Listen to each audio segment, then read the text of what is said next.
Hi, guys. Good morning and good afternoon. Welcome to Chessbase lessons with one and only international master Astaneh Lopez. Good morning, Alex. Good Good afternoon to morning. you. Well, it feels like morning, Nikolai. So we'll go with good morning. All right. Um, And a quick shout out to Grandmaster Ben Feingold, and thank you, Ben, for the sub. That means a lot. It's great that you are here. And good morning, Samit. Good morning, CJ Gray. It's very good. Please, CJ, please behave. And this is a weekly feature on my channel in which Alex throws me all sorts of interesting positions for me to resolve.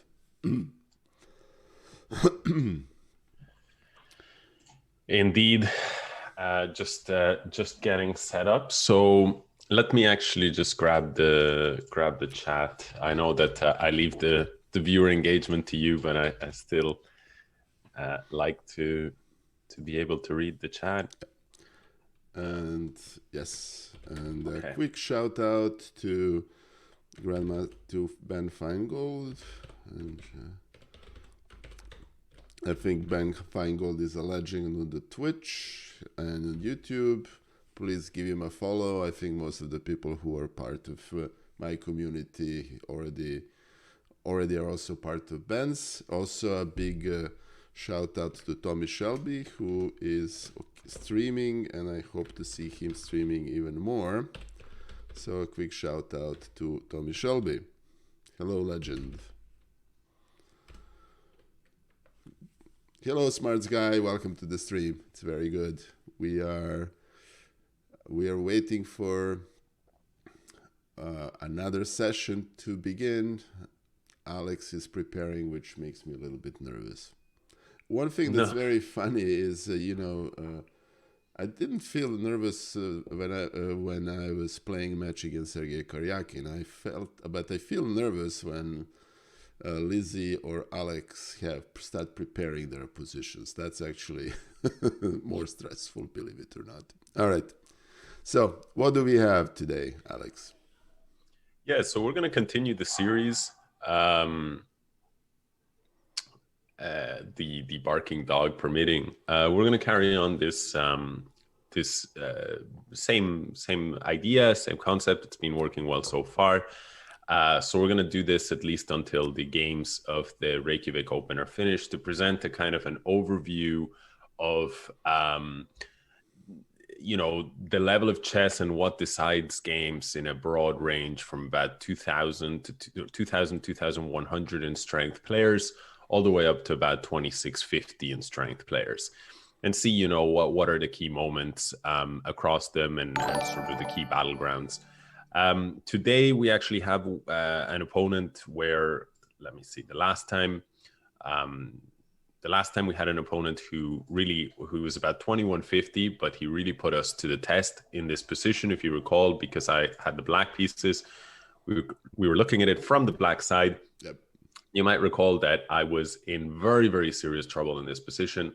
Had he found the move bishop h6 check, the idea being king e8, rook f3 with the threat of checkmate, and after king d8, had he found this sort of shimmy back to d3 with the rook, I would have been lost. The bishop would have been dead, and I could resign. The reason why I was lucky here to survive and indeed eventually turn the tables completely is because of the difficulty at times for people to sort of think in this kind of non-linear way. So you got to train these situations so that you can solve more of these puzzles. And also there's an element of psychology at play. So my opponent, in his mind, had gone here, threat of mate. This was actually what we discussed after the game. It was check, king here, no checks available. Let's make the maximum threat. King here, check available. Okay, let's give it. King here, check available. Let's give that. King here, check available and capture. Let's do that. Rook takes. And then we had also discussed, Nicola, this particular endgame, which would have been a smart choice for him to go into, but there was an element of strategic endgame understanding as well that worked in my favor. And speaking of endgames, for anybody who might have missed that lesson, let's do a very quick test while I grab my coffee. In this position, my opponent, he actually ended up avoiding that winning variation and instead went for a rook and pawn endgame after I captured this bishop here. Now, the question to the chat is, what is the best option here? Should you capture with the pawn or should you capture with the rook? If you were here last week, please do not. Or, you know what, please immediately write in the chat and, you know, pretend like you weren't here last week. Claim the credit. Do what's right. Okay, I'll be right back. Yeah, that's Alex, of course, being sarcastic, and I actually remember this. While Alex is picking up his lifeline to coffee, I just want to welcome Sid. Well, good morning, Sid. Welcome to the stream. It's very good to see you here. And also shout out to Bubble Art. Bubble Art is a great streamer. She streams chess, and she usually streams late at night my time. So I usually catch her either very late or very early, depending on the day. The trick here is, why do we capture, or better yet, why on earth, one of the captures is actually really bad. Hey, Glamdring, my friend. It's very good to see you. Thank you. Big greeting. And to Glamdring27, thank you for spamming my emotes. And also a shout out to Lile Koridze, who is a great streamer and a great friend. Please give her Lile a follow. Nikola Živić, I grew up in Belgrade, and therefore, yes, I'm actually Serbian. I've been living in New York since 1993, so 28 years, but I grew up in Serbia. So, puno pozdrava I dobrodošli. And a big shout out to also Matt Genius. Thank you for the follow, my friend. It's very good to see you here. And Ryan at Twitch33, welcome. Thank you for the follow. Very greatly appreciated. Thanks. All right. So, guys, what's the verdict? We have 3 pawns, and nobody made the blunder of capturing with a rook, which is good. So, Alex, maybe we could show why capturing with rook is a bad idea, which is what your opponent did, right? And yeah, sure, I'll show it. I'll show it right now. By the way, for the record, my second last round opponent in this tournament was a Serbian chess player. No, a guy called Miloš Kriković. I don't know. Okay. The name would ring a bell. He's like just under 2,200. Nice. But I think FIDE master. So he captured with the rook, and that's very natural to do because you're thinking, well, no way that black is going to transition into a pawn endgame. Down a pawn endgames have a characteristic that they're almost always losing when you're down a pawn. Not almost always, but a very large amount of the time. Whereas if you keep the rooks on board, usually you have good chances. So he didn't stop to consider, but we should always look at the capture and the forcing moves in a position. And it turns out that here, the rule of the square just works out for me because I have this move b5. And what I mean by the rule of the square is that it's not about, black does not mind being down 2 pawns because he can actually stop the white pawn. Since the white pawn is within this square, black can actually, on his next move, enter that square. And that's a shortcut to understanding that the pawn cannot advance without the king catching it. So if we show that there, b6, king moves, b7, and the king arrives. On the other hand, in white's case, if we look, king e8, in black's case, he arrives into the square, but let's consider what is the square for black. It's like this. There's a shortcut that Nicola and I both like to use. And we can see here that the square, white cannot enter the square on the next move, which means, again, the same shortcut reasoning. We know that the king is going to be, in this case, just a tempo too late.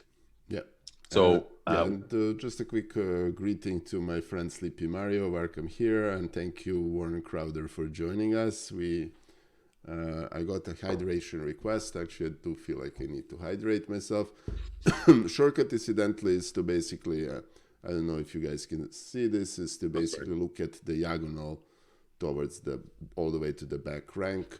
And that basically are the four corners, establishes four corners of the square where the king needs to be. So, yeah. And yes, bubble art, that's very good. Thank you, my friend. It's always good to have you here, Warren. Thank you for being here. All right, so that's very good. That was actually a really good game in which Alex, of course, shows how he crushed somebody who is actually stronger than me, which makes me feel really good. I'm pretty sure you're being sarcastic given the fact that I had a resignable position for about 99% of the game. During my career of playing 21 adoption matches against very strong opposition, I had plenty of opportunities to lose positions that were resignable for my opponent. So I have to say that I feel some sympathy for your opponent here, Alex. I'm sorry. Anyway.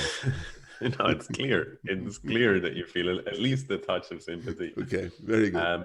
No, I felt a lot of sympathy for him as well, actually, because it's just a very nasty turnaround when you're in this position here and you just know that he's considering this crushing line. And then we blitzed out the remaining moves because he calculated this position, thinking there would be winning chances, and he sort of walks into a bit of bad luck here with just a very, very particular king placement. Yeah. Okay, so the next game that I'm going to talk about is against the US chess player. Matthew O'Brien was his name, in case anybody might know him. And I had the white pieces. I'm a 1d4 player.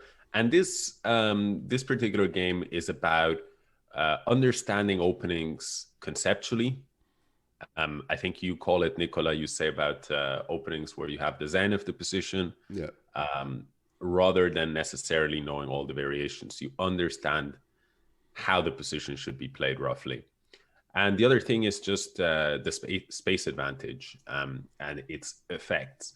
So a lot of people, I think, at the club level, maybe Nicola, tell me if your opinion is different, but in my experience at the club, at the amateur level, a lot of players understand how to play a space advantage properly, or the benefits of a space advantage. They're not so clear. Sometimes they overextend, sometimes they give away the space advantage. That's been my experience. I don't know about yours. Yeah, no, I like to play with the space advantage myself, so I think to the club level it's definitely there. And just want to say hello to Bunkenator. Welcome, my friend. Thank you to joining the stream. No, you haven't missed. We were just a game. We were summarizing what we showed last week. So this is actually we are at exactly the right time. Good to see you. Jesse Billwider, thank you for the follow. That's very greatly appreciated. Thank you. All right. So what are we? So we've got a King's Indian on our hands. Okay. After d4, knight f6, d4, g6, and I go for g3. Yeah. Fianchetto King's Indian. This is the coward's approach when you don't want to be attacked. Okay. But I'm very glad Laura Unuk is not in chat. It's too early, or hope she isn't. Well, I can say it because I had the white pieces, yeah. So.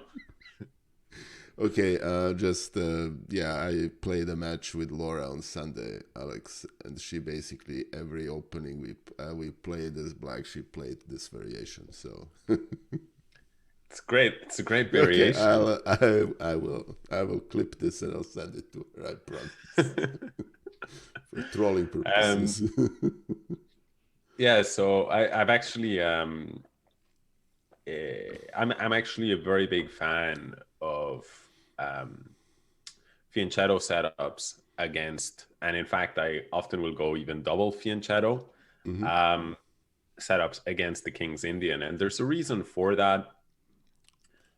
If we imagine this situation like this, Basically, in a King's Indian, let me very quickly say to people actually in the chat. So let's say in a normal King's Indian, you're going like this, and then you're building up this big center. And then just very classical stuff, knight f3, castle, bishop to e2. Now black breaks in the center. Usually you castle, black puts pressure in the center, you grab your queenside space, and you get to this kind of King's Indian position that's been played a million times before. So the thing about it is you have this space advantage on the queen side, and it wouldn't be a huge exaggeration to say that white is close to, positionally winning on the queen side. And his pawn break to sort of break things down on the queen side to his advantage will be to play for c5. Yep. And so it's no surprise that the two main moves in this position, for example, are b4, starting to advance on that dominant side immediately, or some rerouting of the knight to d3, which makes a lot of sense, and driving the pawn forward. Yeah. However, if you start to play, let's say like this, what black will do in their own time is they'll usually play a move like knight to h5. And let's say that you were to play c5, they would start to come into playing on the king side with moves like knight f4 or f5 with very, very aggressive intentions. If you know your stuff, white certainly has the better chances of it, but you're getting attacked. On the other hand, if you take a different approach and instead you play knight f3 and g3, the possibility of attacking you in this way makes a lot less sense for black, because first of all, you've got this extra buffer on the king side, and your pawn is on g3, and it's just much, much tougher to go for these kind of setups. Your pawn still hasn't even committed to e4. So for example, were you to go d6, castle, and now we're black to play e5, white could literally just take, and grab the pawn. So that's sort of an example. And I like to go even more, well, I want to be cautious with the word coward, but basically I like to be even more secure with my position here. And I usually like to play b3 at some point so that I put the bishop on b2 and I take the game into completely different territory. It's a game all of a sudden where I'm playing for a space advantage, and black can break with a move like e5, but after, let's say, capture, sometimes they play some position like this. Let's say this is not the exact move order, but who cares? Let's say we play a position like this, and suddenly where the white advantage lies is that I have a little bit more space in the center and a little bit of a squeeze here on the queen side. If black shuts that down with c6, he might find himself with a weak pawn on d6. This is really changing the character of the play in a way that King's Indian defense players are usually not happy about. And I'm saying all of this in case you find yourself not comfortable against the King's Indian and you want to start playing fianchetto setups. Sure, you might get called a coward, but your results, if you don't like being attacked like me, your results will almost certainly improve. What's your own feeling of the King's Indian fianchetto setups, Nicola? Okay. Yeah, I actually have an extensive answer to that because I played a match against Laura last Sunday. But before we go there, just a quick shout out to Colin95. Thank you, my friend. Big shout out to Asia Bell. Hello, Asia. It's very good to see you in this stream. Thank you. Please,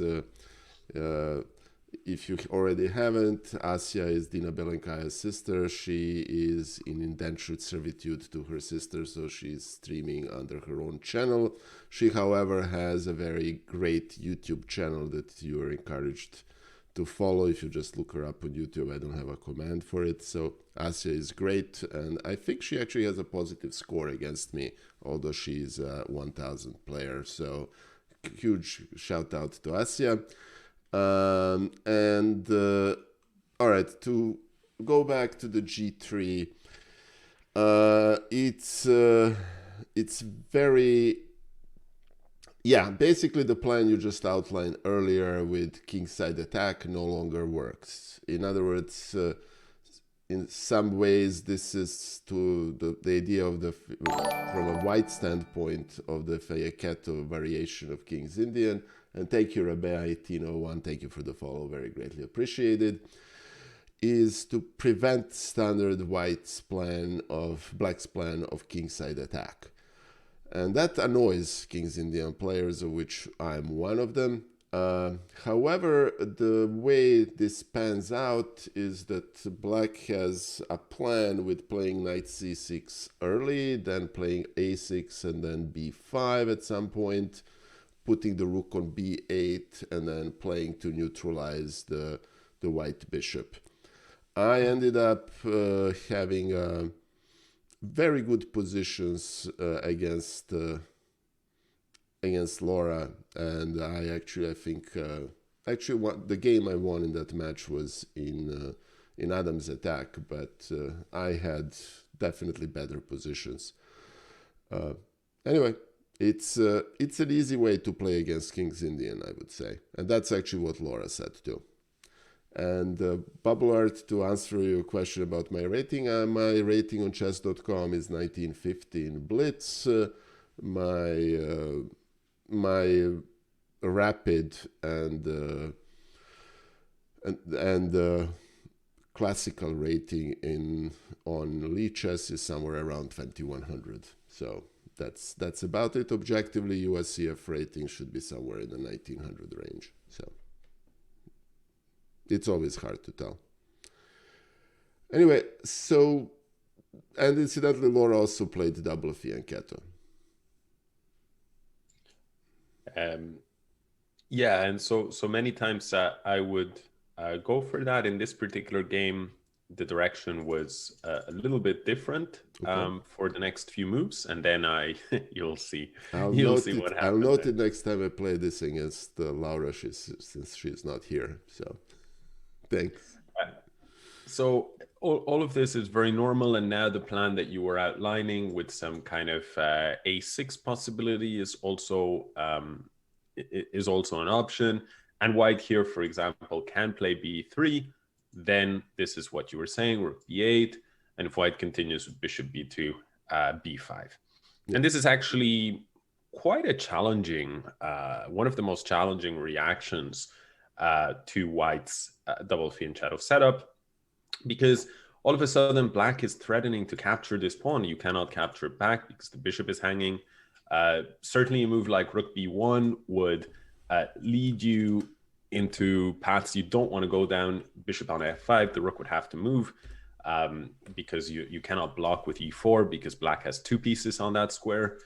And so white is forced into very, very sharp reactions. For example, either white has to take here and allows some kind of push down the line, or white has to get into very, very sharp, very concrete play like knight a5, then takes, and some kind of move like knight d4, b4, and it gets very, very messy. So this is a very good system actually if you are unsure of what to do against the Fianchetto that Nicolas mentioned. But my opponent was not so familiar with those options, so he went bishop to f5, which is actually perfectly fine. Which is perfectly fine. Yeah. And sorry to interrupt. Dirk, I'm gonna send you a clip about Laura. What Alex said about Laura's employment of Fianchetto variation of King's Indian. So we're gonna have some fun next time Chiquita stream. So just to let you know.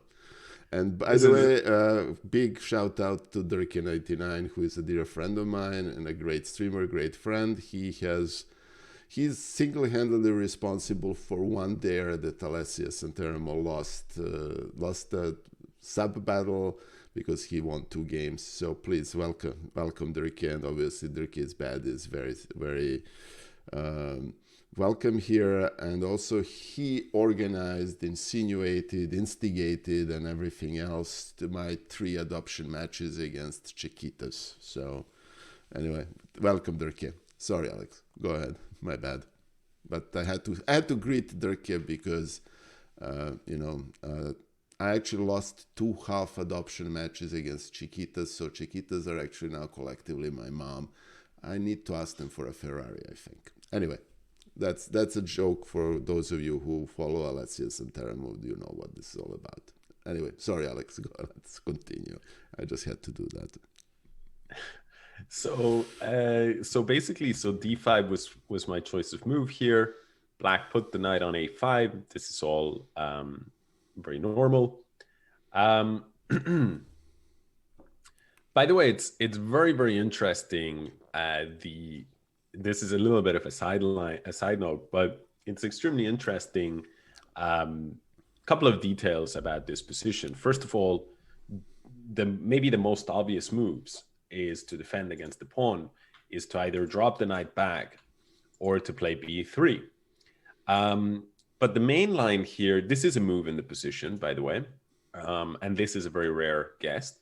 But the main line is something else. Do you know, Nicola? Actually, I didn't play this variation with bishop f5, so I actually don't know. So let me try to figure it out. Obviously, pawn on c4 is being attacked. So the question here is, can white afford to relinquish it? Probably. I mean, we can play something like knight... Well, knight d2 makes perfect sense because it defends the pawn on c4 and also instigates some e4 push in the position. I wouldn't play b3 because that bishop on g7 would become a monster. Mm-hmm. I mean, we can play maybe an early c5, mm-hmm. which may even work. So candidate move number 1 is to play knight d2. That's an obvious move, and that's a safe move. Yeah. Unsafe moves are immediate c5, b4, which loses the pawn, and their b4 loses. Now we don't want to do b4. Yeah. We can play knight d4 to try to bust the black structure. And honestly, I don't see anything else. I mean, some sort of a bishop g5 thing is there, but it's not really there. We can also... that's about all that I would consider if I was playing. If I'm seeing this position for the first time, I'm playing knight d2. Okay, so in this case, there's something. I mean, knight d2, I think, is the most safe, most reasonable move. It's the move I would play if unfamiliar with a particular motif, and it's a perfectly good move, by the way. I mean, it's just as good as the slightly main line, which is this move knight d4. Yeah. Okay. But it's worth knowing this one because the question is, why can't black just grab a free pawn here? Yeah. What would you do? And hello, Backhouse player. Welcome to the stream. It's very good to see you. Okay, so if black takes that pawn, we can take on f5. Then we want to return the pawn. We have a queen d3, and we're going to grab the pawn on f5. And black king is a little bit pickled. Yeah, exactly. Like, so well spotted. And this is actually an important motif to be aware of because very often white actually wants to put the knight on d4, as I did in the game. Black drops the bishop back. And now we defend the pawn with the move b3. And so it's nice that we've used this motif to now be able to play b3 without having to worry about the problems here. Okay, well, that makes perfect sense. And let's actually go back and discuss the possibility of b3 here. How would you try to sort of take advantage of this suddenly undefended knight and the more exposed rook on a1? Well, the question here is I can play knight e4 as black here. The question here is, am I in trouble if let's assume this is followed by exchanges in which knight on c3 is exchanged for bishop f6 and bishop on g7 is exchanged for rook on a1. That particular transaction may or may not be in white's favor, actually, because that bishop on g7 is very strong. Sorry, so which position after which moves are we looking at it? Let's assume we play knight e4. And then, let's say, white takes. And then we take on a1. Yeah. Obviously that's not a good transaction because white cannot capture on. White would have to play something different. And what is that something different is an interesting question. Okay.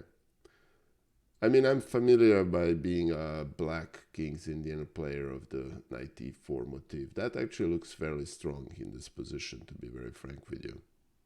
Yeah, it looks like exactly the reason why white does not play b3. I mean, there's a total in the database, for example, there's 633 games with this move.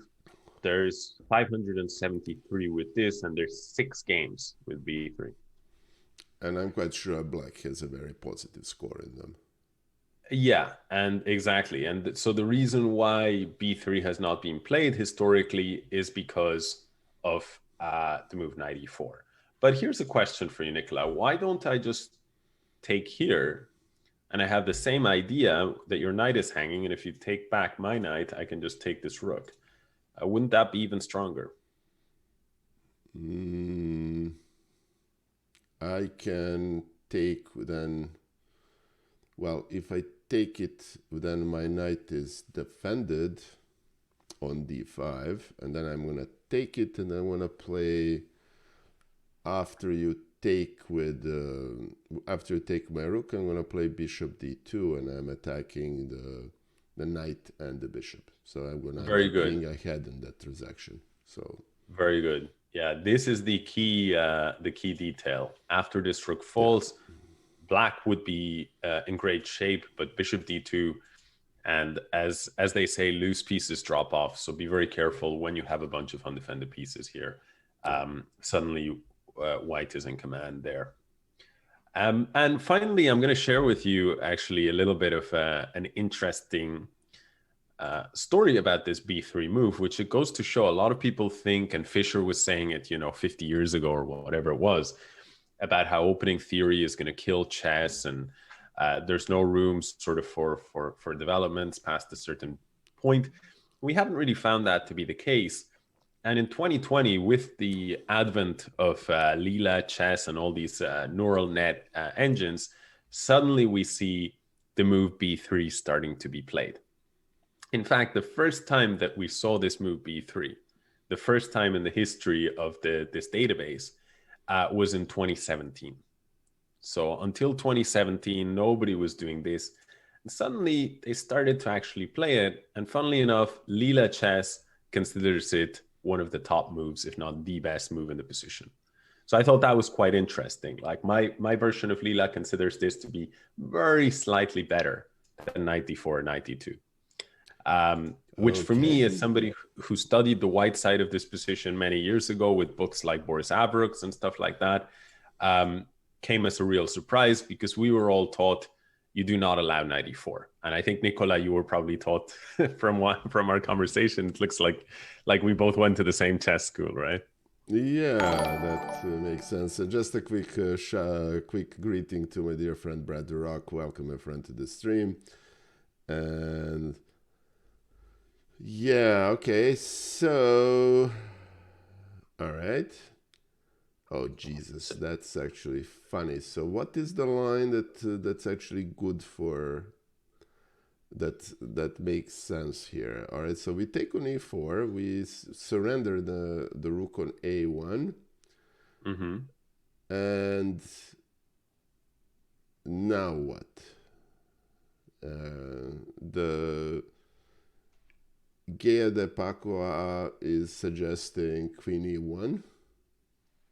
So queen e1 would allow black to capture this knight. You would capture this knight. And while you're still down in exchange, black is very happy to get a couple of knights off the board like that. Yeah. Especially this knight is not in play. So this is actually a very, very important topic, I think, in chess, which is how to play, how to judge exchange sacrifices best, and how to sort of handle exchange sacrifices. So one of the pieces of advice that I'd give to anyone who wants to improve that is to study, the top players and try and understand the top guys who are famous for that, going all the way back. Well, I mean, even to earlier times than someone like Petrosian. Yeah. Petrosian is the name that comes to mind. And then more modern players like Vasilij Topalov.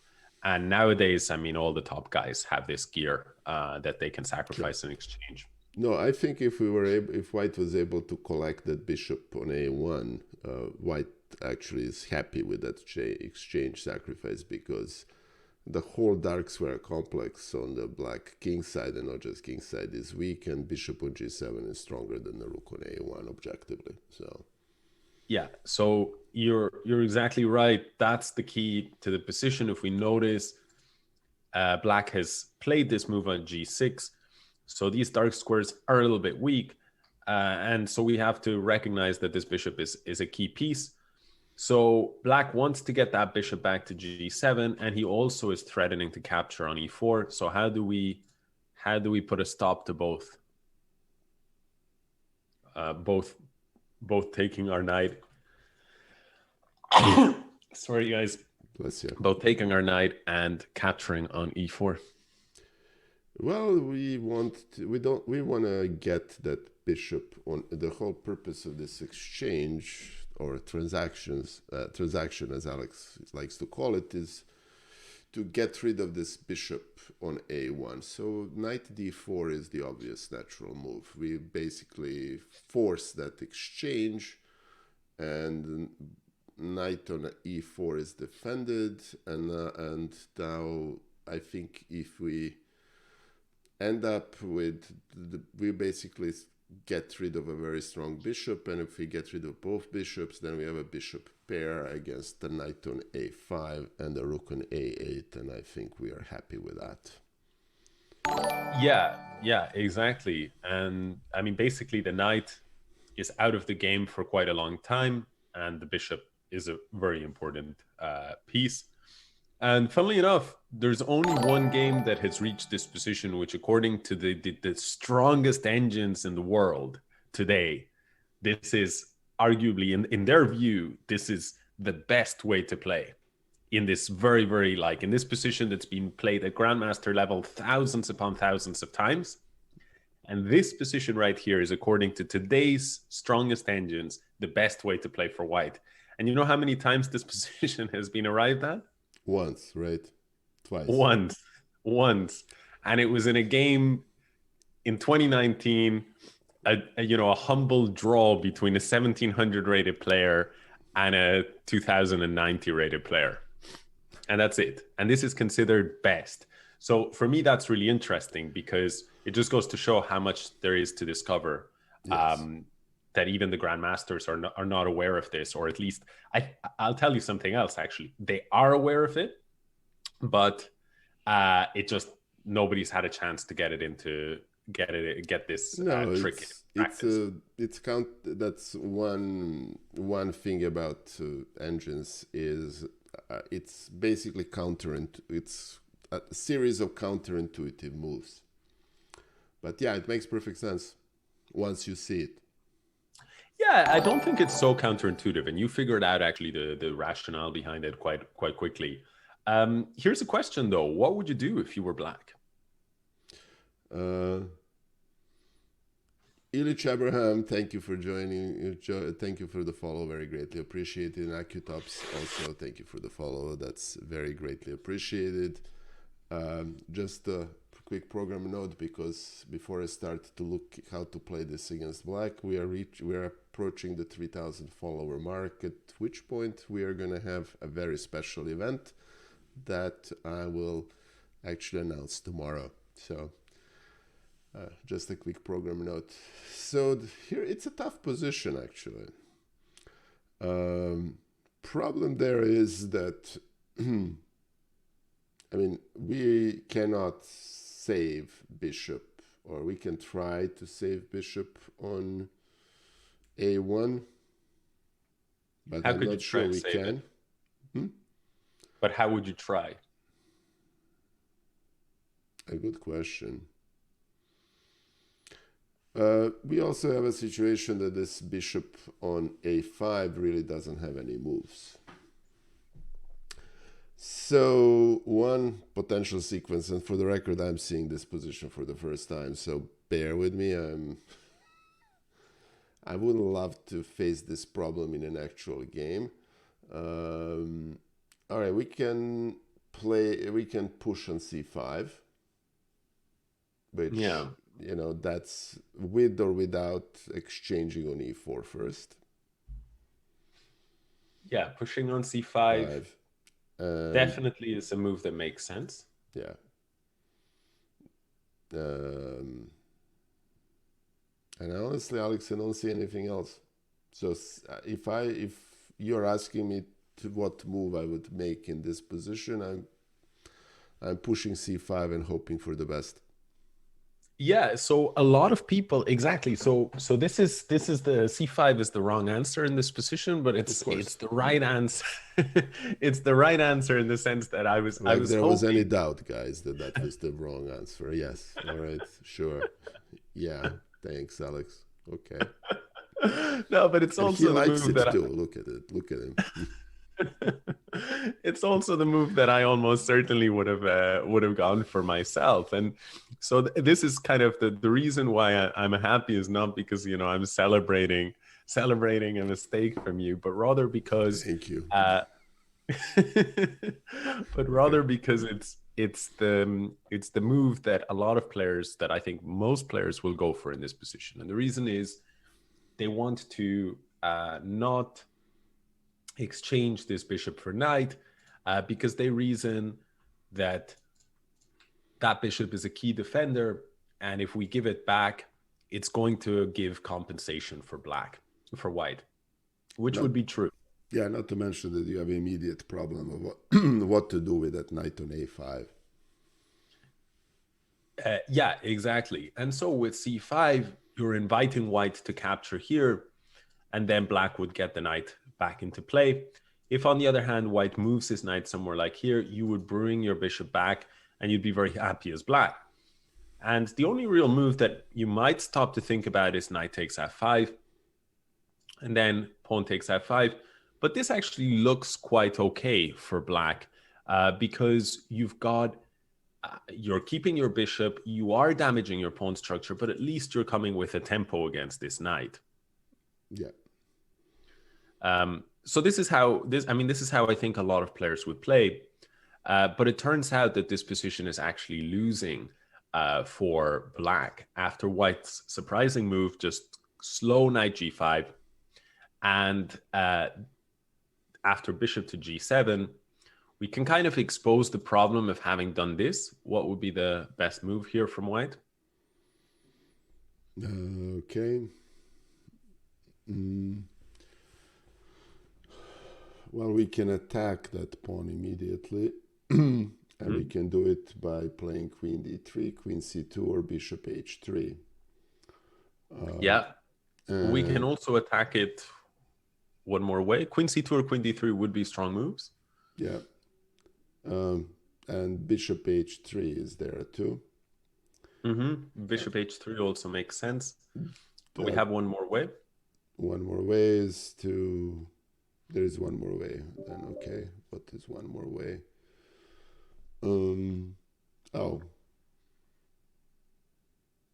We can play e4.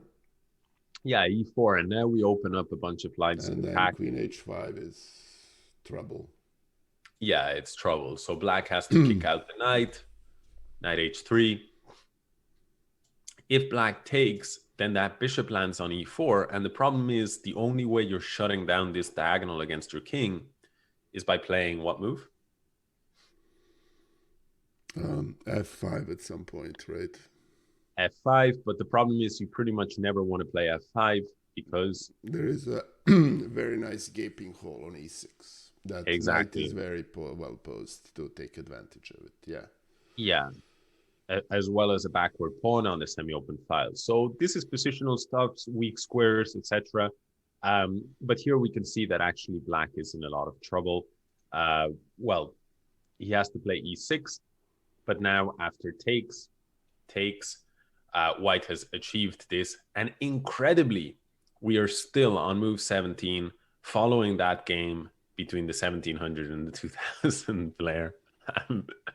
I'm starting to wonder. But yeah, so far it's been absolutely perfect play. Okay.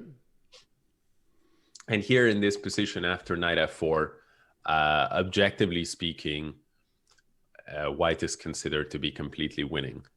Does that surprise you, Nicola, that this is a winning position? No. Or No, I would love to play this as white. It's a busted structure, weak light squares, bishop on g7, that's basically shooting nowhere.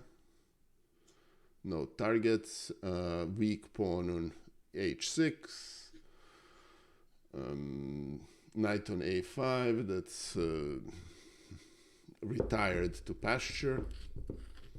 yeah, And uncontested light square bishop for white. And the bad part about the knight on a5 that it's how is exactly it's gonna come back into play. b6, knight b7, then what? Then move the queen, play knight d8, then what? It's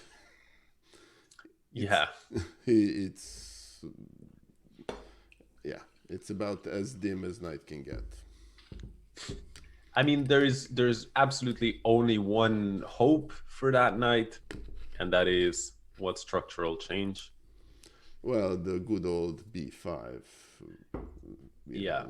Pawn, but that's slow and it's very, very slow. If you even play like this, white can always just take you, and still your knight isn't really going anywhere. If you push, white plays here, knight goes back, and still the knight is going nowhere. Yes, you've achieved protected pass pawn, but by then your king is on fire. So that's sort of...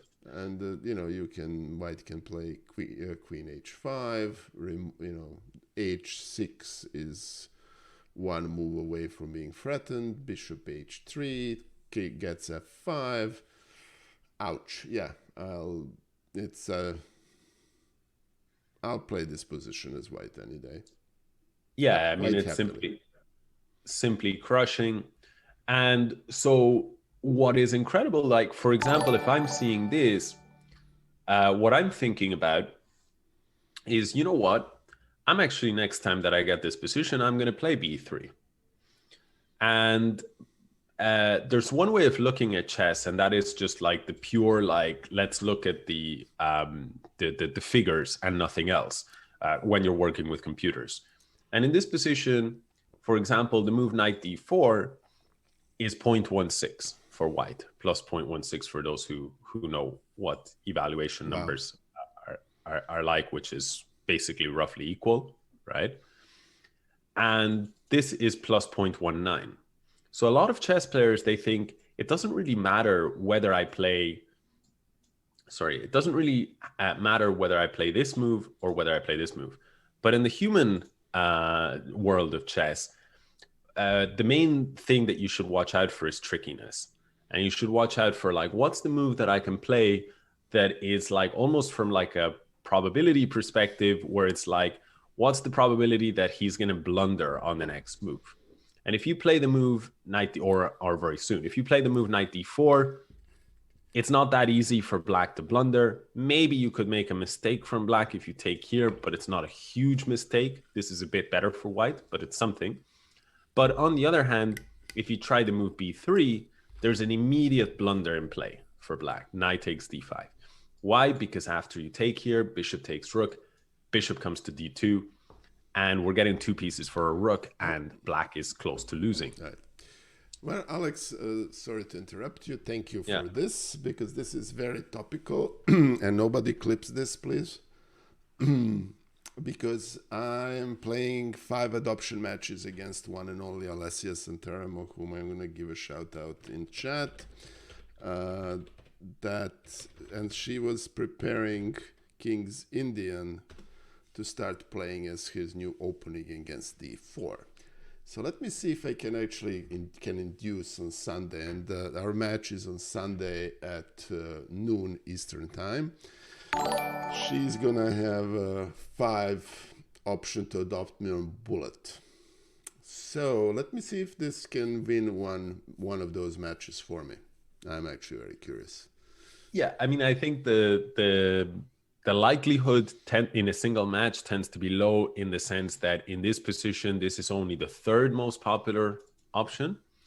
But on the other hand, and of course, sorry, I should also add that in this position here, this is only the 2nd most popular option, right? So it's 2nd followed by 3rd, meaning in a single match, you're probably not going to get this. You might, but you're probably not going to get it. But it does mean that sooner or later you will get this position. Like, it's not that rare that you won't get it. Not. And thank you, Shaken Matt Lawrence. I hope I'm pronouncing this correctly, for the follow. And thank you, D. Chiyoko, for the follow. Greatly appreciate it, guys. All right, that's perfect. And honestly, I don't really play d4, but I may spring a little surprise. Yeah, so. And well, there is one thing I should point out, that after b3, of course, knight e4, knight takes e4, bishop takes a1, knight d4. Black doesn't have to play c5. I think we just both agree that that's maybe the move a lot of human players would play in this position. They can get away with it if they play, for example, bishop takes e4, and then they go c5. This would be an option. But maybe the simplest is to just take here, and go f6. Yeah. And the question is, how is it that white still has compensation here, being down in exchange? So the reason is what? Well, it's very similar to before. We've got this knight here on a5 that is out of the game. Yep, we have a knight there. We have a potential outpost on e6. We can remove the knight, push e4, and then get that bishop out.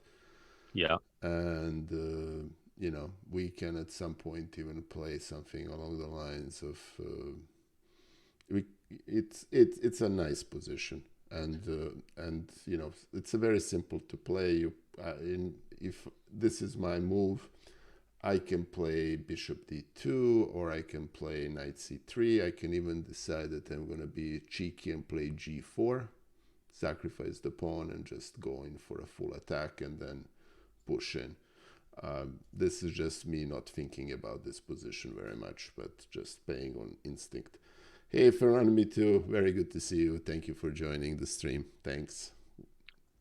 Yeah, but this move actually, I mean, it's very, very interesting move. And I like this suggestion in the sense that it shows a way in which black could go wrong quite quickly. For example, bishop goes to h6, maybe rook goes to f7 would be just a sort of a natural move in this position. But suddenly knight g5, hitting the rook, hitting the bishop. And a lot of players would just take that knight, they'd exchange here. Suddenly they're in a lot of trouble, because this bishop is going to come to this long diagonal, and you might be down in exchange, but your rook isn't worth more than this bishop. And your king, the king is pickled.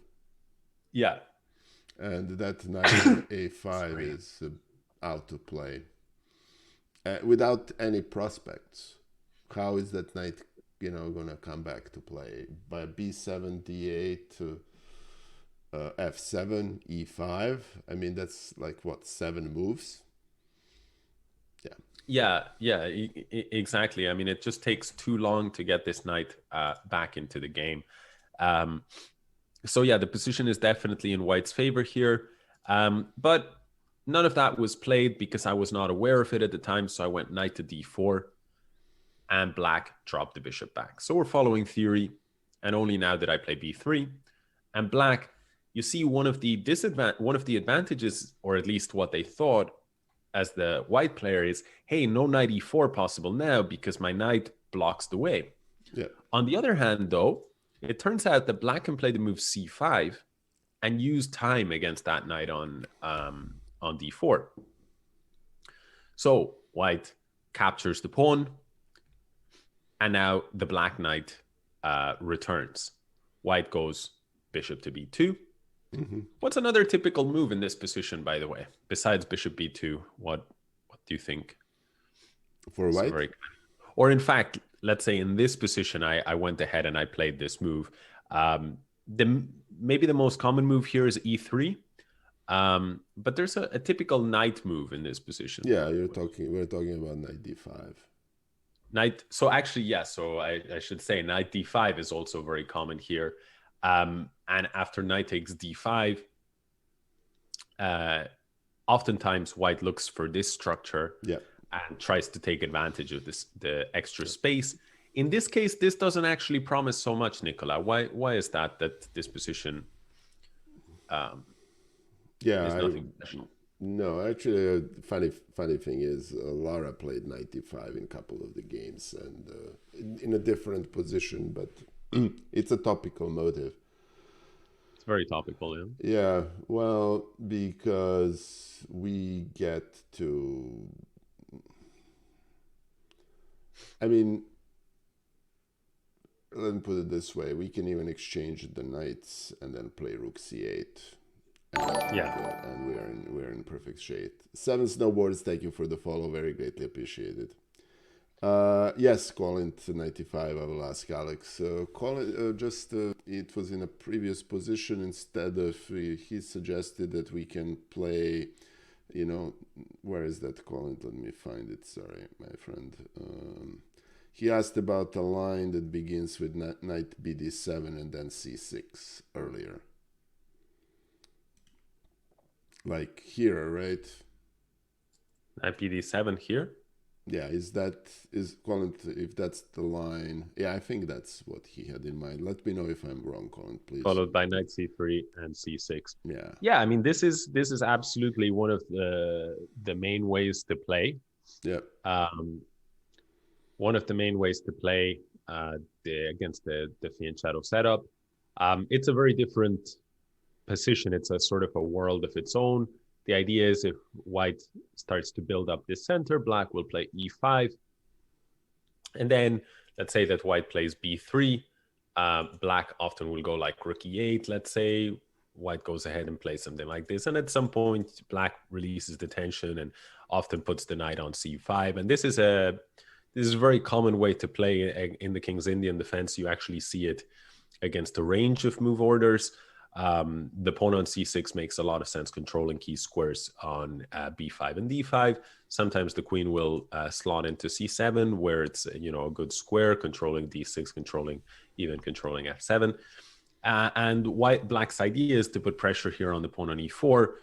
If white overprotects that pawn with f3, the concern is that white's king is going to be a little bit weak along this diagonal. Sometimes black can exploit that either with the queen or with his bishop. If, on the other hand, white starts to defend the pawn, he does have more space, but there's a lot of tension, a lot of piece pressure against the central setup from white. But it's a world of its own. It's one of the main options, but the character of the play is quite different to what we got in the game, because what determines the character of the play in a lot of the time in chess is the pawn structure. And here we see that in this particular game, we go for this particular pawn structure, which is a very, very different pawn structure to the variation with c6 and e5, because in the variation c6, e5, we typically get this pawn structure without these pawns on the board. So we've traded these two pawns, and so the game becomes more open and more tense. Okay. Hopefully that makes sense. Yeah. Colin, if you have any questions for Alex, please post them in the chat. I think that's what you had in mind. And a quick thank you to Tech Singularity for the follow. That's very greatly appreciated. Thank you. Okay. So we got this position, And after queen a5, I went, rather than knight d5, I went this move, knight c2. And this is the one sort of that I was talking about. So what's the logic behind playing like a backward knight move, a retreating move? Well, it kind of it keeps the. I mean, I think that piece exchange in this position favors black. Why is that? Because white actually has a slight development advantage, I would think, and white definitely has a little bit more space. Yeah. And and it also eliminates one if you exchange especially if you exchange them on d5, that eliminates one potential way that white can take advantage of its advantages. So yeah, I like this position for black, actually. Oh, you like this for black? It's interesting because meaning, I thought. No, I'm meaning it's a comfortable position for both sides. Mm-hmm. But white has more to play if plays knight c5 than it tries to keep that outpost on d4. Yeah. White has more to play if he tries to play what? What? Because I didn't catch. If he keeps both knights on the board. Yeah. No, for sure. I mean, it makes a lot of sense, and it's what you say, that white has more space. So we have this general rule: we want to grab, we want to keep pieces on the board with more space to make our opponents struggle more for good squares. Here's a question for you: how would you play this as black? Well, I'm hearing a little bit of it's an interesting position because traditional King's Indian plans do not work in this position. When I play knight c6 and knight a5, I want to do push pawns on the queen side. In traditional King's Indian, meaning not g3, I'm playing knight h5 and then pushing f5. I'm not sure that the plan with a6 and b5 works in this position for black, because that's the topical plan. So it really is interesting because I think if I'm white, I probably want to play e4 and then e5, maybe. Want to try. I mean, I don't think putting the knight on a3 to prevent a6 and b5 makes sense. Maybe, maybe not. It's an interesting position.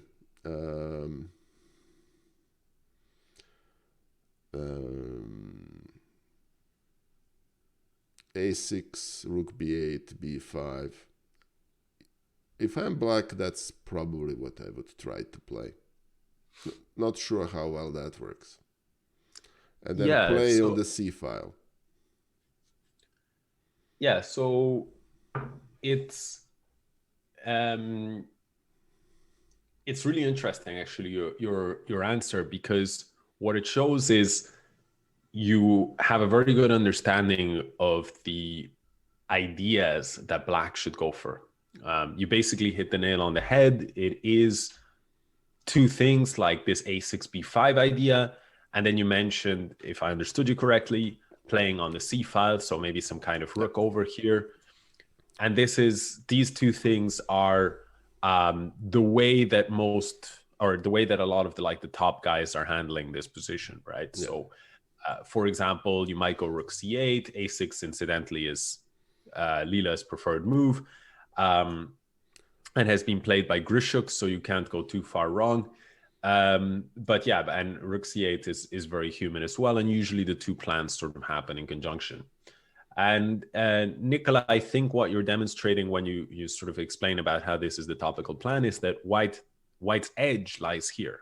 Yep. So usually in chess, like at the higher levels, like so at the club level, I think what happens is this: people are playing like, machine gun chess. They're saying, let me try and grab some piece here or something, and let me just like plant the knight in the center. Let me try and exchange this and roll up a pawn up the board. Or I don't know, I'm probably just saying things that are not going to endear me to many people, but that sort of, it can be quite primitive at times, like the goals, the objectives. And then when you see like at these kind of higher levels, you're seeing like just much more delicate kind of, let me undermine that one little asset that white has. And if I can neutralize that, keep all else equal, then I'll equalize. And credit goes to Laura Unuk. I played this position against a very strong WGM 5 times. And after you repeat something 5 times, you get and you prepare for it. On top of it, you get the idea of the zen of the position. And I was, I don't know how to say this does not appear bashful or a benefit. And I actually lost all those 5 games. But after you lose 5 games against a 2400 player, you realize the zen of the position, which is the huge benefit of playing these adoption matches, to be blunt. No, this is not a game against Laura. This is a different game. We didn't, but it's the same type of position. And you understand the zen of this. And, I now can comfortably say, and I even said this on Monday when I was analyzing my games from that match, that I now understand the zen of this position. And zen of this position is you put the rook on b8, you put the rook on c8, you push b5. And then if you're lucky, and that actually happened to me in more than one game in that match, was you end up having...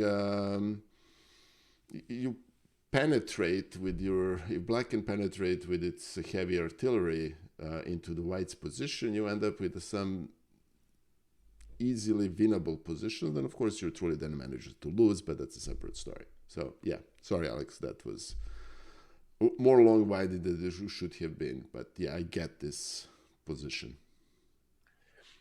But one thing that I want to sort of say is, you're kind of demonstrating that you get this position mainly from the black side in terms of what the black player has to do, because that's where your experience lies. Whereas to like the tougher test here to build your chess knowledge is to try and figure out what is the zen from the white perspective. What is he looking for? So here's a question to you. How would you go about trying to figure that out if you were, let's say, in home study? Okay. Well, I would, if I'm studying this position from a white standpoint, I would pull up, Chessbase and, do a little bit of research and see what moves are popular and what moves have the best results for white. Hey, Sida NTX, thank you for the follow. I can tell you what Laura played against me in position that's not this one, but similar. She basically, in 2 of the games we played, she pushed e-pawn. Yeah. And pushed it all the way to e6. Mm-hmm. In one of those games that proved decisive, and another that pawn ended up being stranded, and she ended up in a lost position. But that's a topical move. In other words, to counter a6, b5, white can push e4, e5. Now, Laura is a stronger player than I will ever be, so I would think in this position I would maybe follow her lead and try to play that. Another possible option, if you try to attack, is to maybe park one of the knights somewhere we're going to do some damage. and that's, in other words, create an outpost for a knight. But the plan I would do this, and I think it makes perfect sense, is put the rook on e1, one of them. Rook on e1. Yeah, and then push e4. Right, so rook on e1 and push e4. Yeah. So, in fact, you're correct that e4 features in a lot of the games. It does depend on exactly how black plays, because black has a broad choice here. Black can go queen h5, he can put a rook on c8, he can move his f6 knight maybe to g4, typical maneuver. Yeah. He can go for a6, b5.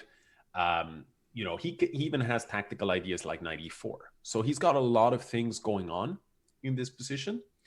Alex, before we continue, just a quick shout out because we got an influx of new viewers. Welcome, guys. It's very good to have you here. Thank you.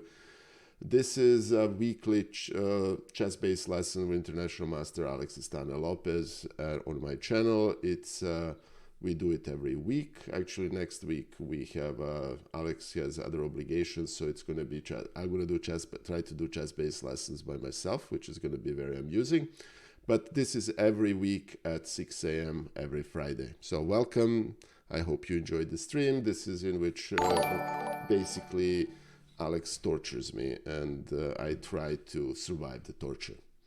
All right, so we are looking at a game that Alex played. Welcome, again, welcome to everyone. We're looking at a game that Alex, this is a game you played, right, as white against, with fianchetto variation of King's Indian, and we're looking into Zen of those positions. All right, so. Yeah. Sorry, Alex. Go ahead. And yeah, exactly right. And so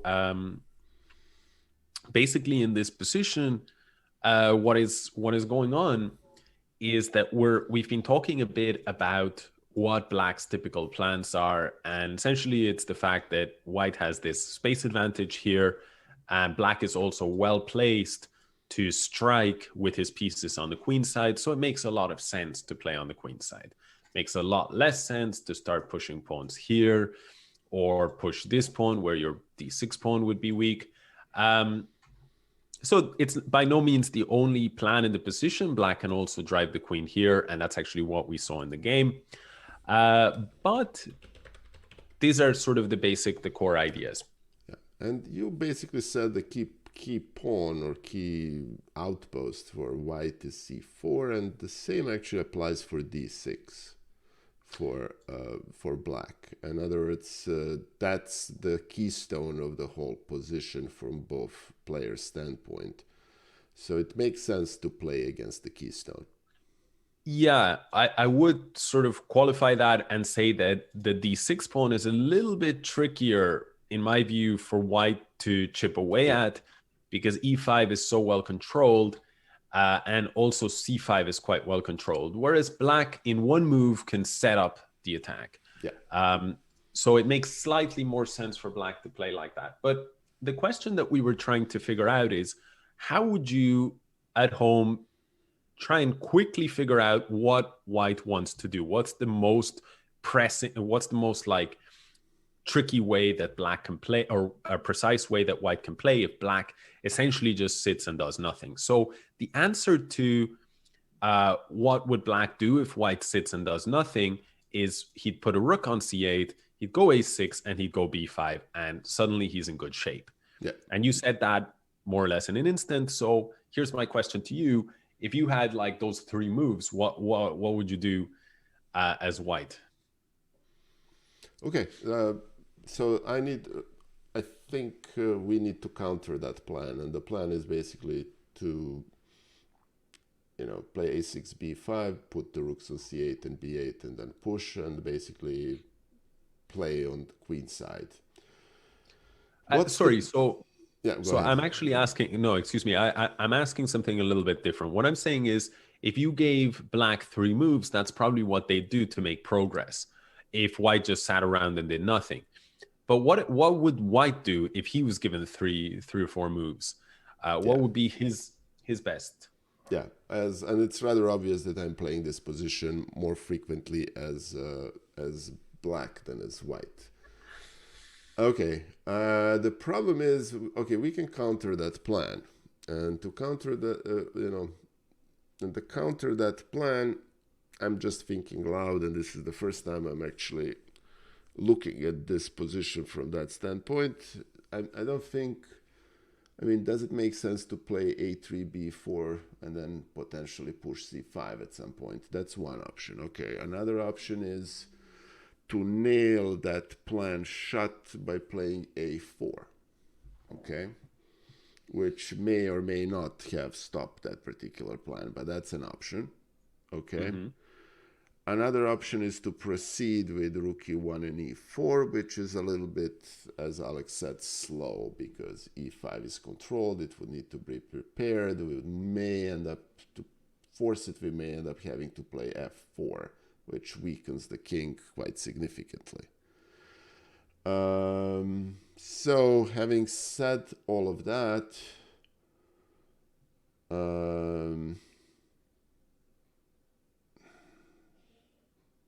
okay, what am I doing here? I think a4 doesn't really stop black's plan, right? It just impedes it a little bit. So here's a question to you, Nicola. If you had to figure out what white would do over the next 3-4 moves if black does nothing, what would you do? What would you do to figure that, get that answer as quickly as possible by yourself? Would you take a look at all the model games that came before? Would you move through a variety? Yeah, I would pop the Chessbase and see the topical games, like the top games. Okay. And top moves, because we are not really looking into engine continuation. We are looking for, quote unquote zen of the position and understanding plans, and looking at what Stockfish plays is a little dissatisfying when it comes to figuring out the long-term plans of specific positions. So there's definitely truth to that.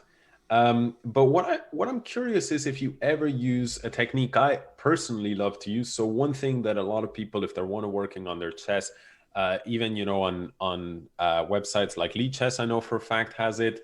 If you press the X button whenever you're working with a computer, it will actually signal. It will shift the move over to if you're doing this on Chessbase, to your opponent. So that is where I would start. I would press the X key and I would see what is what is the move suggested and what is the evaluation if I do that, if I play that next move. In this case, for example, is queen to d2. Okay, so already I have some idea of what white's immediate move is, but we don't have like an idea of what he will what he will do over 3-4 moves. And so what I would do to that is I would literally just start moving the king. Let's say king h8, queen d2, and king g8.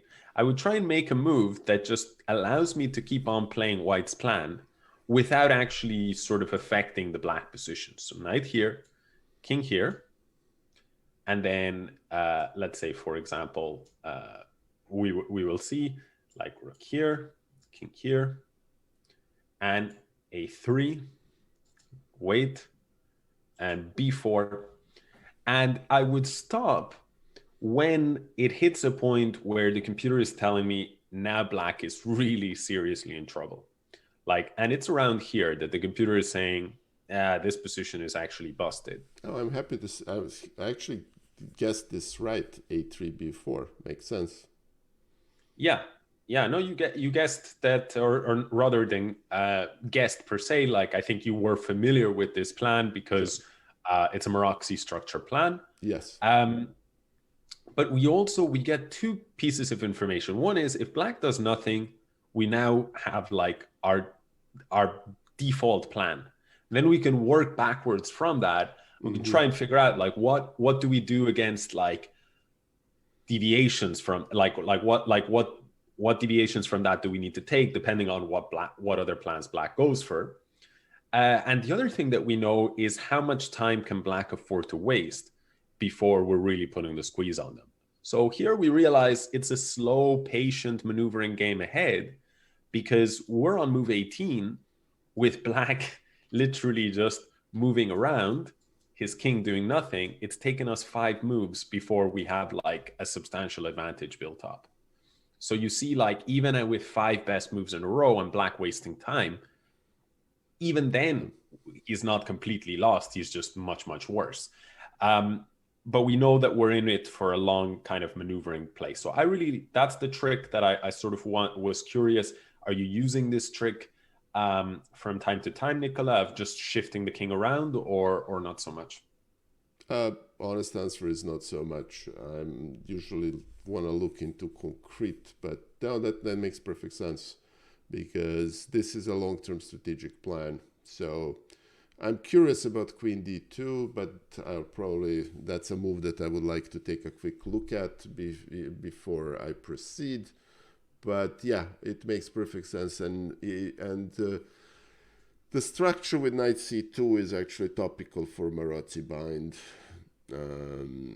I even played that particular continuation, and it's very interesting. The cross pollination between different openings is a really nice touch, if you want, for lack of a better term, because this is basically a Barozzi bind structure. I mean, it's missing e4, but one thing that I learned about Marazzi bind is that that's not enough to have the pawn on c4, you want the pawn on b4 as well. Yeah, no, you can absolutely get the pawn on e4 very quickly as well. So it's absolutely like Marazzi bind principles. And I actually personally, being a conservative chess player, prefer with the pawn on e2. You just have a little bit more safety, a little bit less weak squares, because you can potentially control d4, so it's not an outpost for black. For now, you're controlling d3 as well, which can sometimes be a relevant square. By the way, if you were more clear on what White's plan, let's say in this position you absolutely understood that this is your plan, and then to push on the queen side, but you want to figure out what can black do against that. I can actually answer that, because I played this against quite a few people, including Andrea Bottes, that plays this on a regular basis. The Marazzi bind structure is, black wants to play. What one possible continuation is, which also prevents b4, is to play a5, in which point knight on c2 goes to a3 and then b5, and then it has a basically unassailable outpost on b5, which ends up being rather nice. Obviously, this is different position than Marazzi bind, but yeah, okay, I get it. But yeah, I mean. Sorry. No, go ahead. Please, I was just thinking loud. So what I'm curious about, for example, is, let's say that White moves his king over here. What would black do to repeat this same exercise? Rook here. Let's say the king moves to g1. What would black do in this position? It would be b5. Yeah. Exactly. And now if White doesn't take, if White wastes time, then b takes c4, and already this is the moment where White is in trouble. Yeah. And one thing that's interesting about this situation, that you can sort of orient yourself better in these positions, is that suddenly after 4 moves from black, the previous shifting of the king, if black was starting to just dance with his king, it took 5 moves for White to build up a little bit of an advantage, a clear advantage, but not a winning one. Here it takes 4 moves for black to build up a winning advantage. So what is the key takeaway there? Or what's the... Black is faster. Black, yeah. White has to... Exactly. Black is faster, and White has to be more careful with stopping the threats. So we get a deeper understanding of this position, which is White is objectively better in these Marazzi pawn structures, but a key takeaway, you have to be very careful. And I think, Nikolai, that you, as someone who has played both sides of this structure, are keenly aware of the fact that if White slips up, black can sort of grab a hold of the position very quickly. Yeah, which is why I think it's important not to put rooks on b8 and c8, but to just push immediately. Okay, I mean, rook b8 would be necessary if white plays a4, which is probably not a good idea because then white is going to end up with a bad b3 pawn, and yeah. Yeah, in some situations it absolutely is okay to play a4, but it's a give and take. In this case, my opponent, he went for this plan with queen h5, and now I went for e4. In this case, e4 makes a lot of sense because otherwise black is coming in with a fast attack against rook king with some bishop h3, knight g4 ideas. So e4 offering a queen exchange makes perfect sense. Black went bishop g4, and that's actually a very common move. It's actually the most common move. But this plan from black overall, it's not completely convincing. I went f3, gaining time. And now the question is, what should black play? Where should he move his bishop? Yeah, now this list now looks like a Marazzi versus Dragon type of structure, 100%. Okay.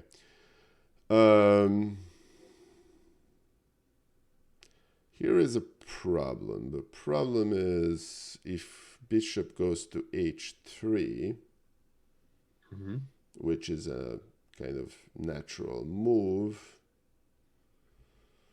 then, you know, that, I mean, can we play g4? It's probably too dangerous. So we don't want to do that, but we can just, and can we play f4 there? Maybe, maybe not. Knight e4. Here is one strategic consideration. Strategic consideration here is that it's beneficial for white here to exchange queens, I would think, right? Beneficial for white to exchange queens.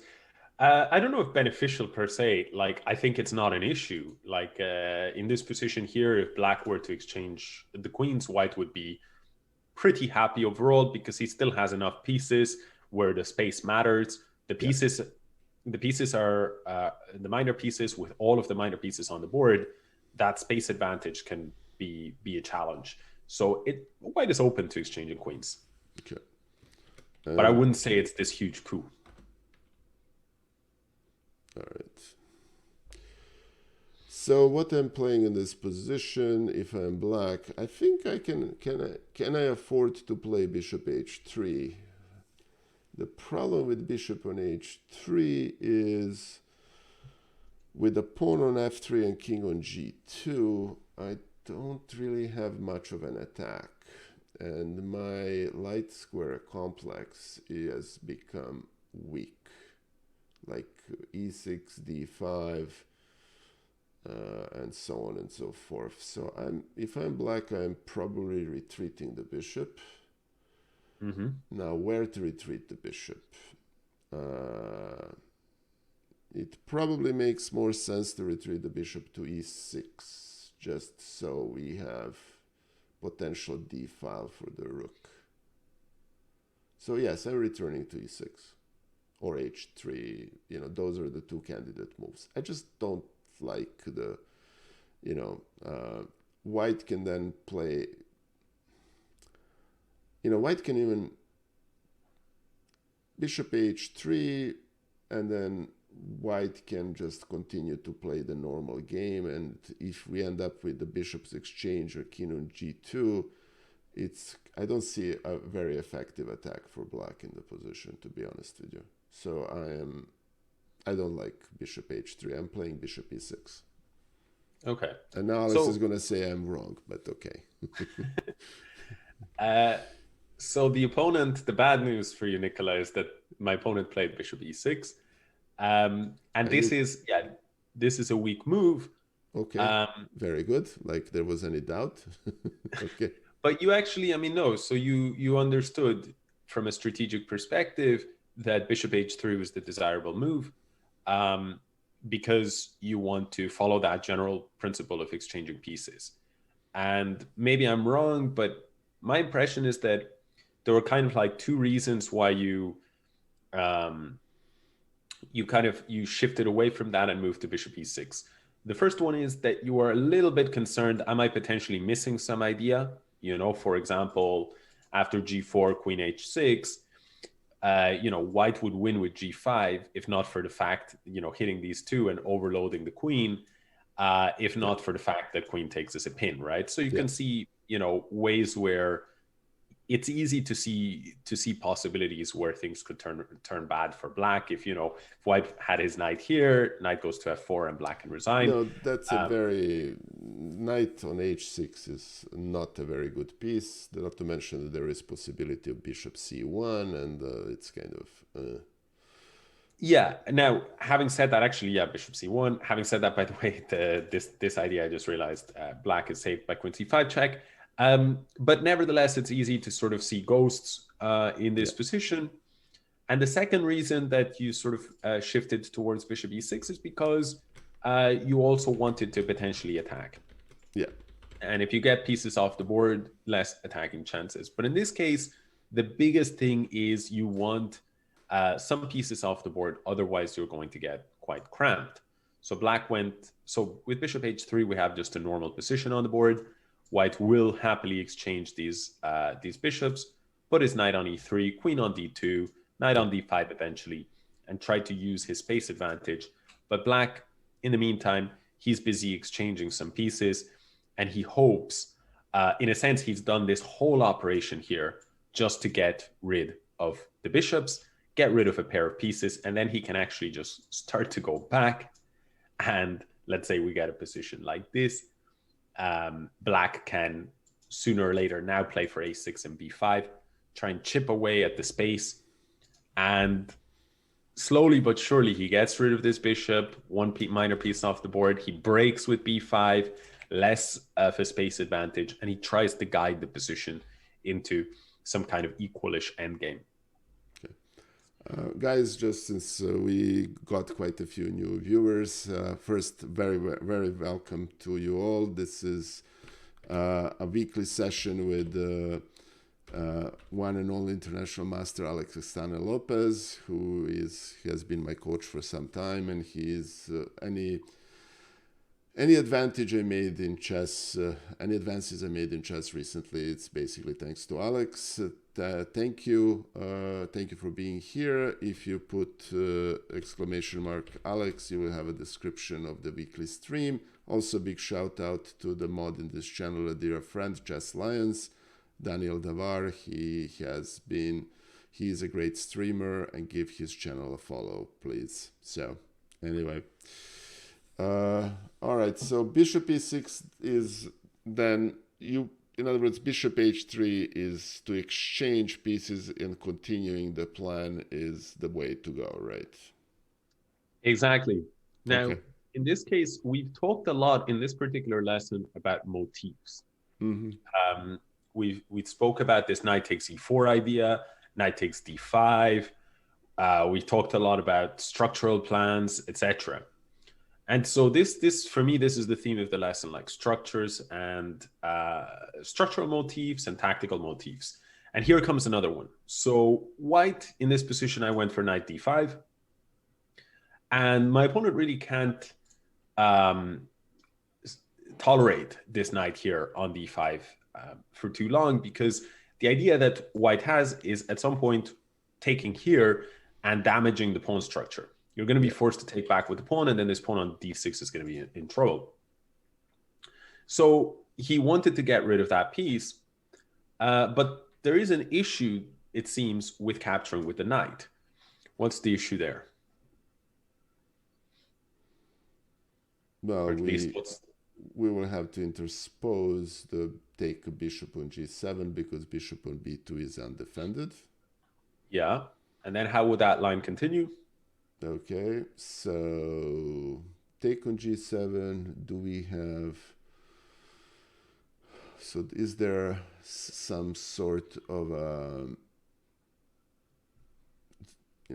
Zwischenzug for black with a knight on d5? Issue for black or issue for white, Alex?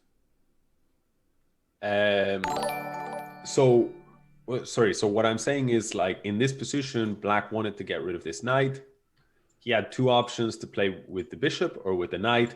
Under normal circumstances, which of these captures, like, what's the Normally, strategically good one? strategically, you don't want to surrender a bishop pair. The problem is if you take with a knight, white is going to take on g7, and then you have a little problem with dark squares around your king. Yeah, but not just the little problem of the dark squares around your king, but rather that when this capture happens, if black exchange. Well, there is also a fork on d5, so you can't take. I mean, Right. So this was the reasoning of my opponent in this position, and the question here is: was there a trick that actually would allow knight takes d5 after knight? And I think you were thinking along those lines initially. After knight takes knight, bishop takes bishop, black can play. okay, what is the Zwischenzug here that I'm not seeing? Haha. Yeah, I mean we can play knight e3, and that eliminates the fork. But I think we're still in a knight e3 would basically, because we're attacking the queen. But I still don't like the resulting position. Well, in this resulting position, black manages to keep the structure unchanged. Okay, fair enough. And he manages to get rid of a set of minor pieces. Okay. In fact, I mean, two sets of minor pieces, right? The bishops and the knights come off the board. Instead, in this position, of course, black could get rid of those pieces as well in a variation like this. But the argument here would be that d6 pawn is weak, and doubled pawns, and the structure is destroyed. Okay. So it's usually not so desirable. So black didn't want his structure to be destroyed, but he missed this Zwischenzug, as you call it, as you rightly call it. Bishop takes g7. Black is lost if not for knight e3 idea. Okay. And so really, really important to think of interposing moves in general here in chess. I mean, knight takes d5. We see that white would be lost if he didn't have this simple Zwischenzug. Of course, both players saw this, but the more tricky Zwischenzug there that you spotted of knight e3 was essential, because that allows knight takes, king takes without any capture here, which would fork the two pieces. Instead, my opponent missed that tactical motif and he went for bishop takes d5. And it turns out that now the position gets very problematic because the structure is much more aggressive for white, more space in the center, semi-open c-file, knight is in trouble, and the queen is a bit disconnected from the game.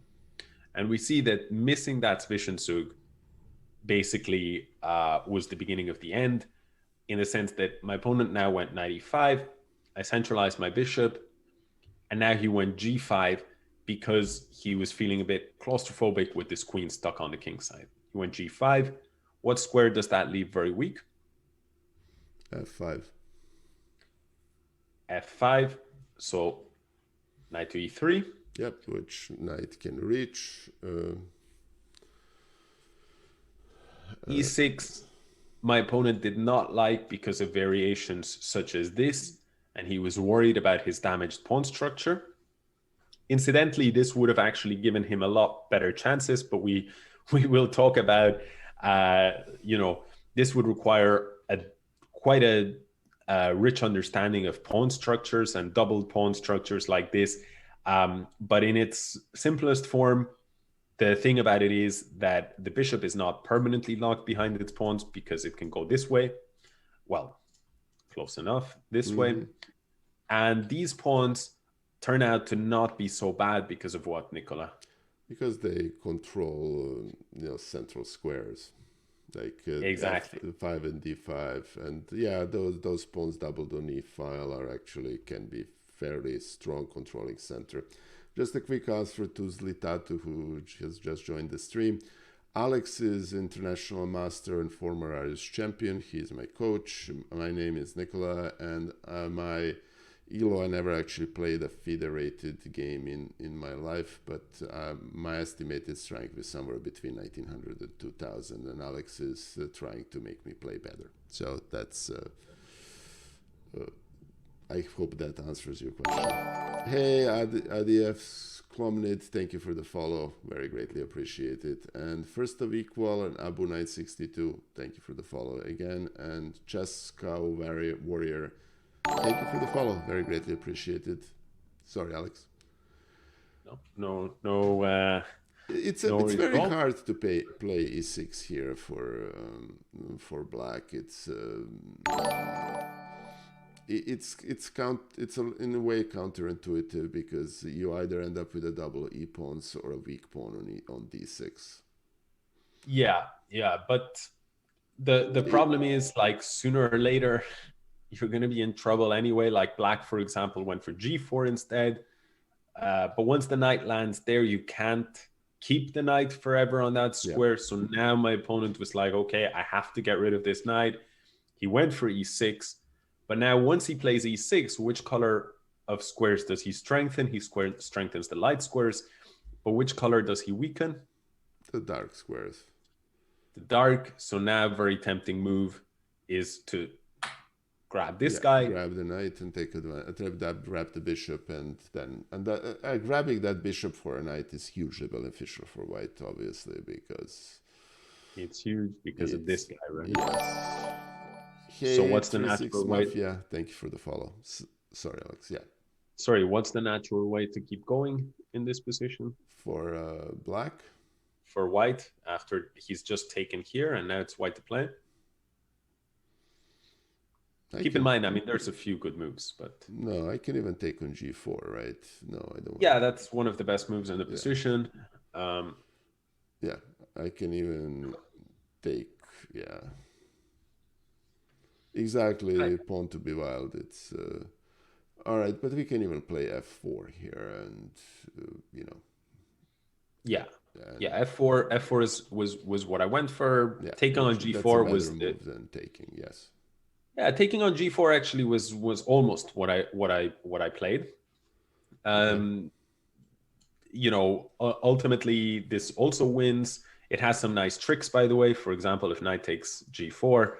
There's the funky move rook takes f6, because you cannot take that rook because of queen takes queen, and you cannot take this queen. Mm-hmm. And you can take this pawn, but a pawn is just a pawn in this instance, because if knight takes rook here, you again have these tricks with queen g4, and you're actually getting mated if you go back. You cannot take the queen. So there were some kind of cute variations here, but when you're in control of a position, you want to win in this sort of the simplest or the cleanest way. f4 made a lot of sense because probably the best move for black is knight f3 and just giving up a pawn. But black will never do that and enter a totally hopeless position. So he went knight here. And again, you want to get at the king. So e5, breaking open the position.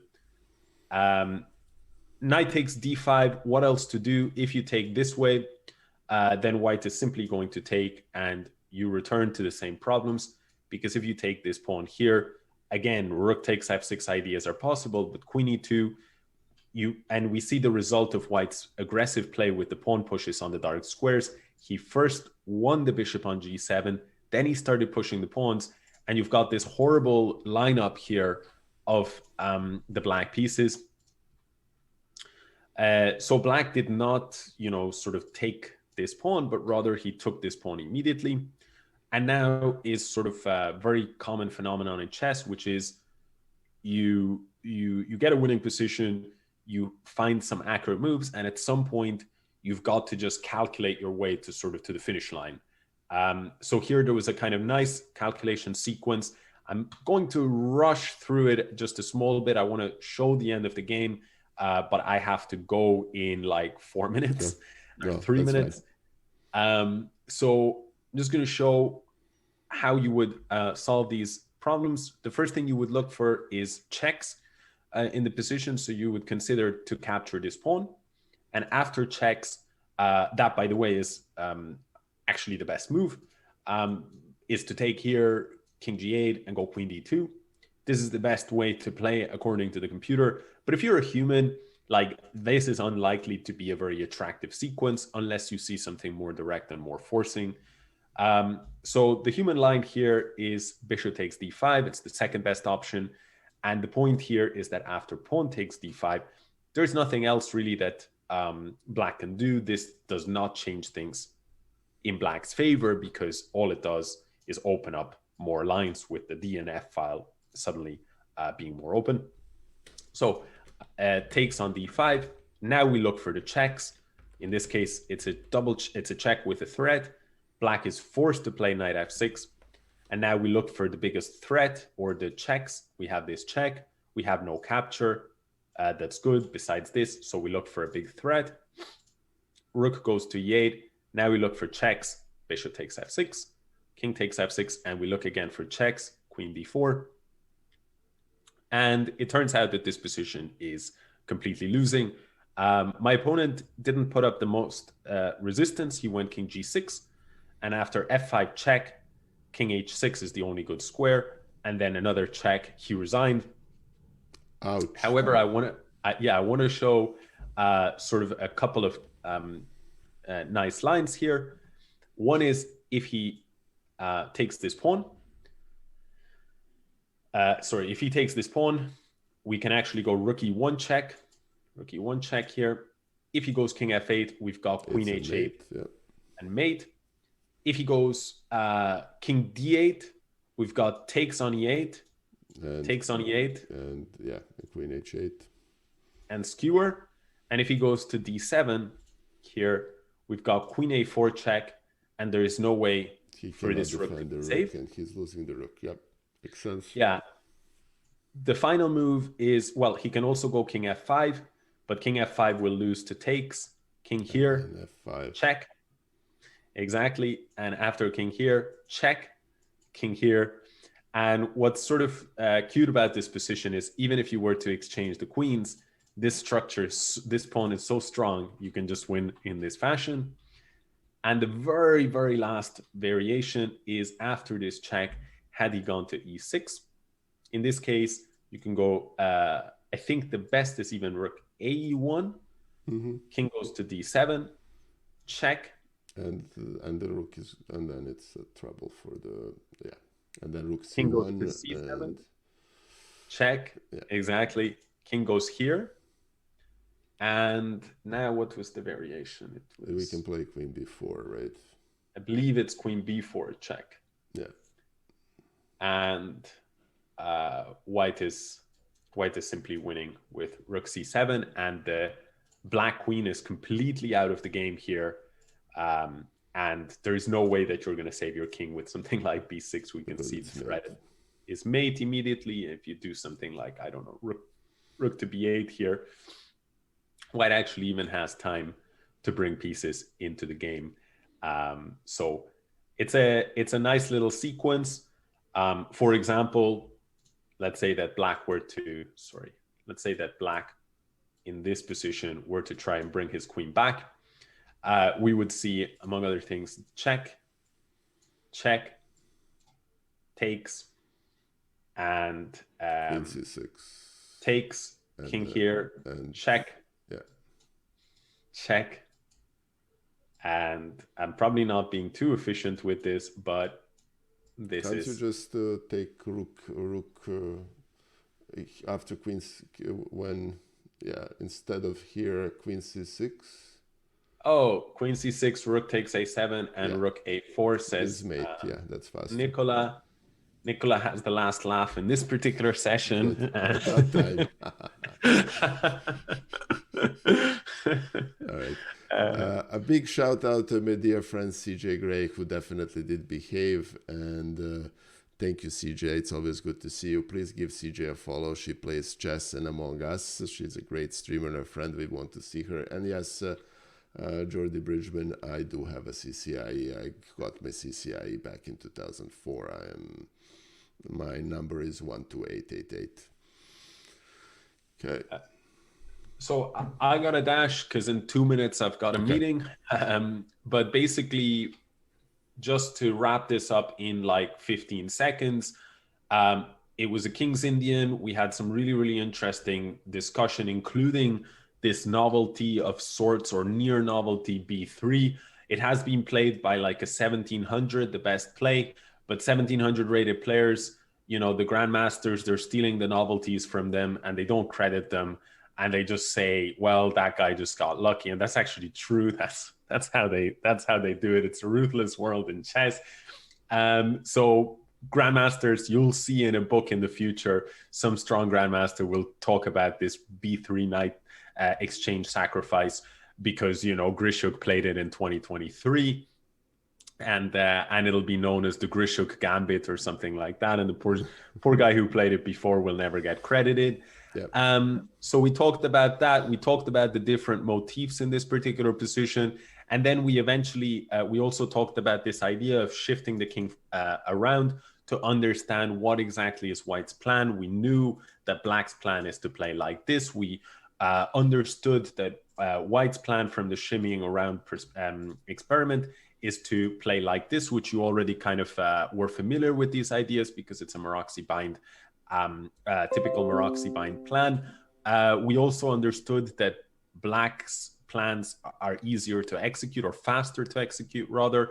Black took a different direction here on h5, and we saw a confirmation of the general principle when you have less space, which is that you want to exchange those pieces. Bishop h3 was necessary.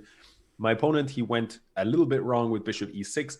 After knight d5, he could have been saved by a very, very important type of move, as you say, this Zwischenzug, interposing moves, and there was a cute interposing of the knight move here to avoid the problematic pawn structure and avoid losing the bishop. He didn't see that tactical resource, so he took with the bishop like this. Suddenly he was in trouble. The structure sort of tightens up, and importantly, it locks the gate here on this queen and gives the bishop pair for White.